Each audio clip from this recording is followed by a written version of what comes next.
বন্ধুরা, আমি মোহাম্মদ নাসিরউদ্দিন, সহকারী শিক্ষক, প্রেমতলী সুখবাসী উচ্চ বিদ্যালয়।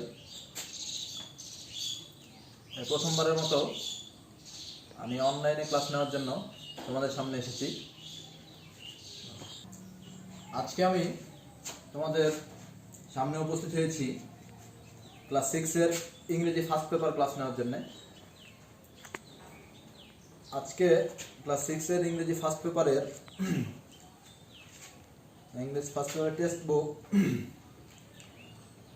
66 number page, lesson number 21, Hason Raja the mystic bird of Bangladesh.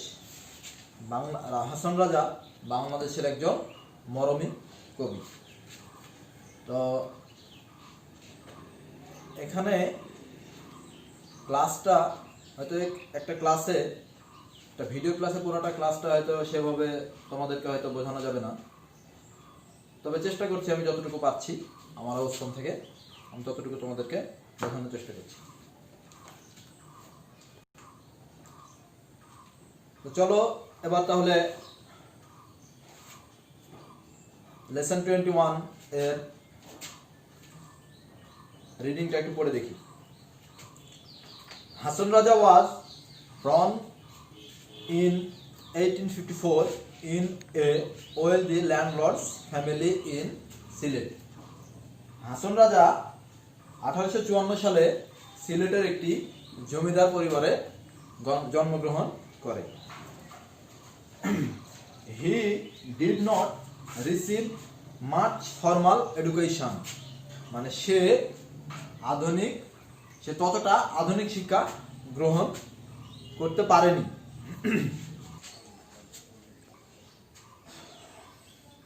In his youth, he led a life of luxury. তার যৌবনকাল অনেক বিলাসবহুলভাবে সে অতিবাহিত করেছে। He had everything, money, comfort and pleasure. তার সব পয়সা এবং আরাম এবং আনন্দ।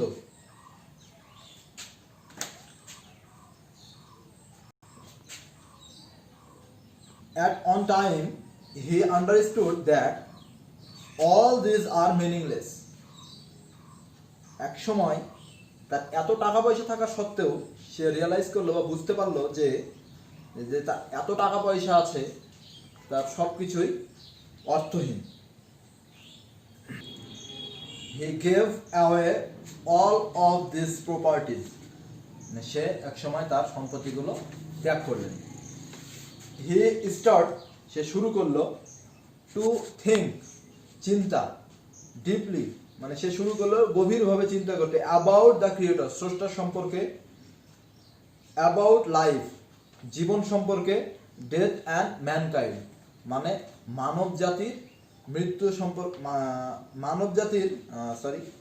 he started to think deeply about the creator, about life, death and mankind. সে গভীরভাবে চিন্তা ভাবনা করতে শুরু করলো মানব জীবন এবং স্রষ্টা এবং মানব জাতির জন্ম মৃত্যু সম্পর্কে। Hason Raja wrote a lot of songs.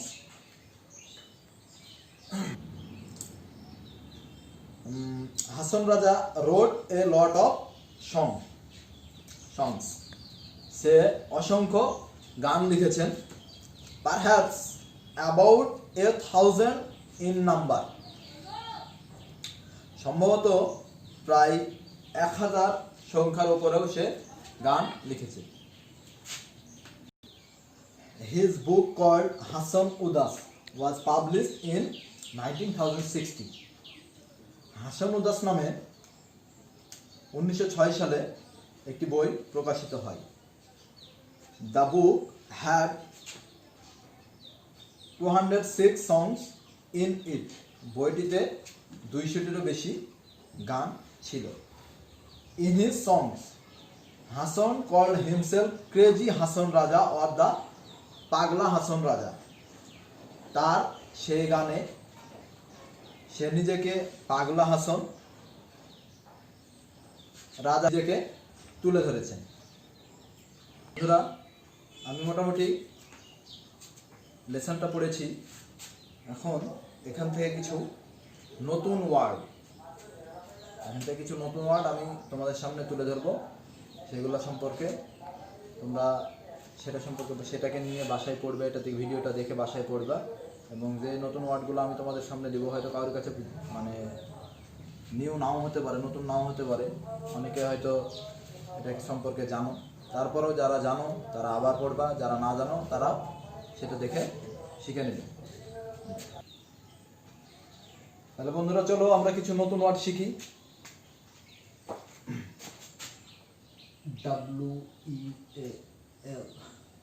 WEALTHY, wealthy.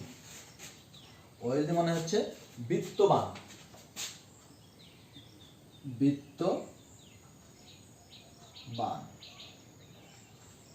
এরপর আছে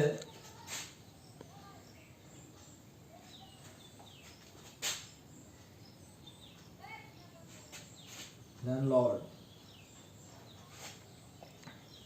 ল্যান্ডলর্ড মানে হচ্ছে জমিদার।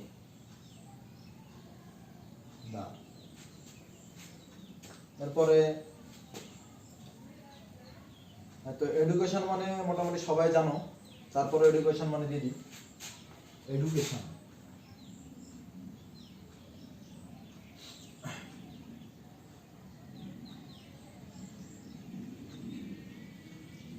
এডুকেশন মানে হচ্ছে শিক্ষা।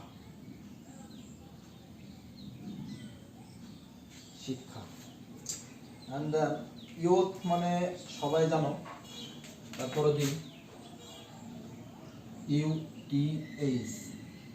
ইয়ুথ মানে হচ্ছে যৌবনকাল।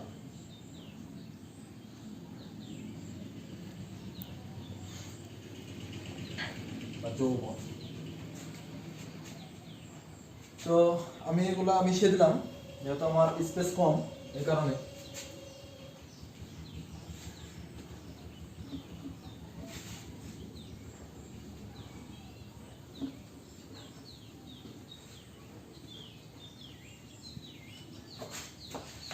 And then another new word, luxury.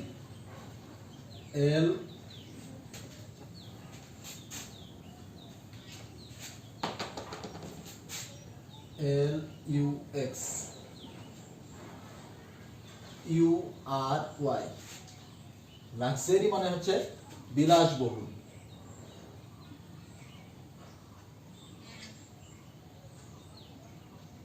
বিলাসবহুল। এর মধ্যে আরো থাকতে পারে যেমন কমফোর্ট।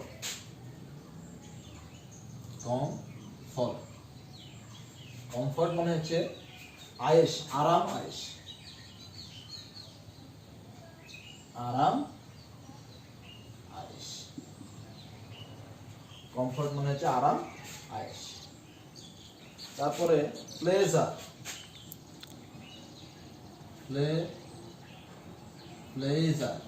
প্লেজার মানে হচ্ছে আনন্দ। প্লেজার মানে আনন্দ। আন্ডারস্টুড।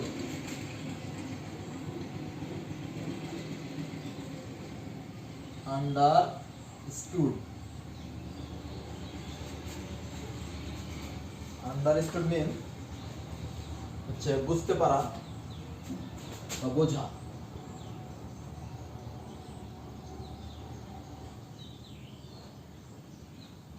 বুঝতে পারা। Meaningless.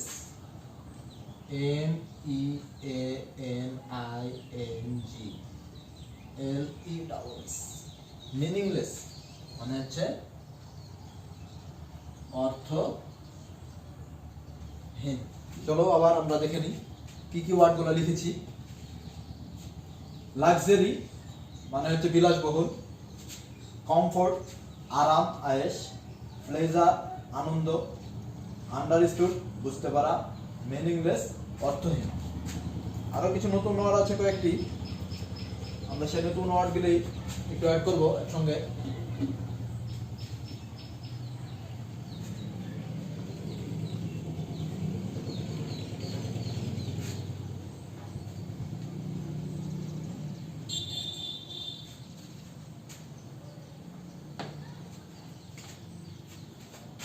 Properties, PRO, proper, PERTIES,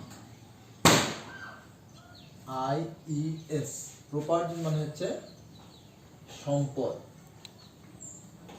properties মানে সম্পদ। ক্রিয়েটর, ক্রিয়েটর, ক্রিয়েটর মানে হচ্ছে স্রষ্টা বা সৃষ্টিকর্তা।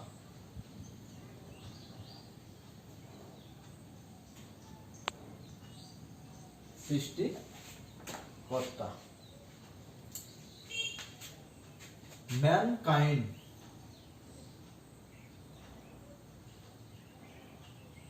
ম্যানকাইন্ড মানে হচ্ছে মানব জাতি। ম্যানকাইন্ড মিন মানব জাতি। আর একটা দেওয়া হতে পারে রোট, WROTE, রোট মানে হচ্ছে লেখা, লেখা। আর একটা দেওয়া হতে পারে তো হচ্ছে পারহ্যাপস, PERHAP,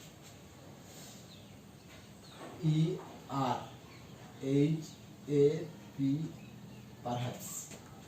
পারহ্যাপস মানে সম্ভবত, সম্ভব। চলো আরেকবার দেখে দিই। প্রপার্টিজ, প্রপার্টিজ মানে হচ্ছে সম্পদ। ক্রিয়েটর স্রষ্টা বা সৃষ্টিকর্তা। ম্যানকাইন্ড মানব জাতি। রোট মানে হচ্ছে লেখা।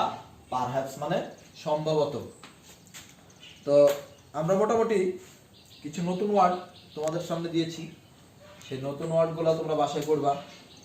বাসায় পড়ার পরে যদি এরকম মনে হয় যে কোনোগুলা, যতগুলা দিয়েছি এগুলো দেওয়ার পরে যদি মনে হয় যে এগুলা কোনো একটা উচ্চারণ করতে পারছো না, সেক্ষেত্রে তোমাদের যখন এই পোস্টটা যখন আমরা পোস্ট করব এই ভিডিওটা, তখন এটা শোনার পরে বা এটা দেখার পরে যখন তোমরা বাসায় পড়বা, কোনোটা যখন উচ্চারণের সমস্যা হবে তখন সেটা কি হবে, কমেন্ট বক্স আছে, সেই কমেন্ট বক্সে গিয়ে সেটি উল্লেখ করবা, যে বলবা যে স্যার এটা উচ্চারণ করতে পারছি না, এটা আপনি উচ্চারণ করে দিন, বা এটা প্রবলেম আপনি এটা একটু সলভ করে দিন, তখন আমি সেটাকে সলভ করে দেবো।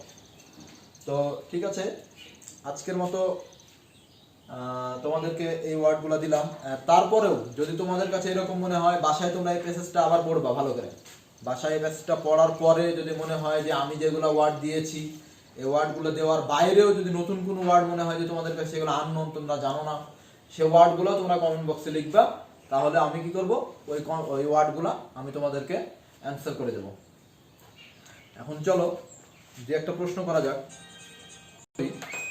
এখান থেকে একটা প্রশ্ন করা যেতে পারে